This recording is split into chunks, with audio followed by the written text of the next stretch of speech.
শনিবার সন্ধ্যায় গুলশানের একটি হোটেলে আয়োজন করা হয় রাজনৈতিক দল এনডিএম এর ৮ম প্রতিষ্ঠাবার্ষিকীর অনুষ্ঠান। এই অনুষ্ঠানে বিভিন্ন রাজনৈতিক দলের নেতা, বিভিন্ন দেশের কূটনীতিক সহ নাগরিক সমাজের প্রতিনিধিরাও অংশ নেন।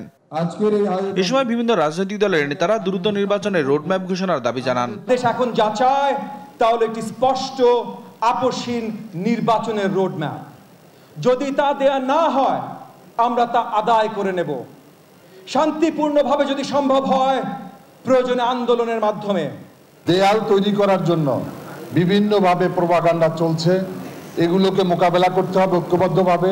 অনুষ্ঠানে প্রধান অতিথি হিসেবে ভার্চুয়ালি যোগ দেন বিএনপির ভারপ্রাপ্ত চেয়ারম্যান তারেক রহমান। 10 মাস পার হয়ে গেলেও জুলাই আন্দোলনে হতাহতদের তালিকা তৈরি করতে না পারায় অন্তর্বর্তী সরকারের সমালোচনা করেন তিনি।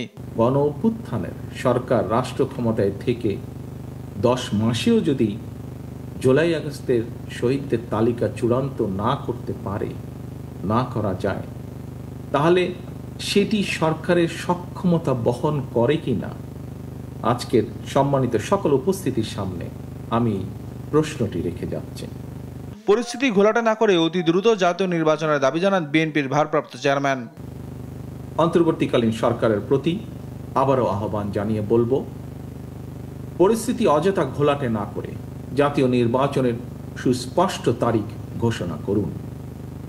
জনগণের ভোটে জনগণের কাছে দায়বদ্ধ সরকার প্রতিষ্ঠা করা না গেলে পতিত পলাতক স্বৈরাচারকে মোকাবেলা করা সহজ হবে। বলেন, বিভিন্ন দাবি দেওয়া নিয়ে দেশে অস্থিরতা বাড়ছে, আর এই অস্থিরতা বাড়লে সরকারের পক্ষে সামাল দেওয়া সম্ভব হবে না।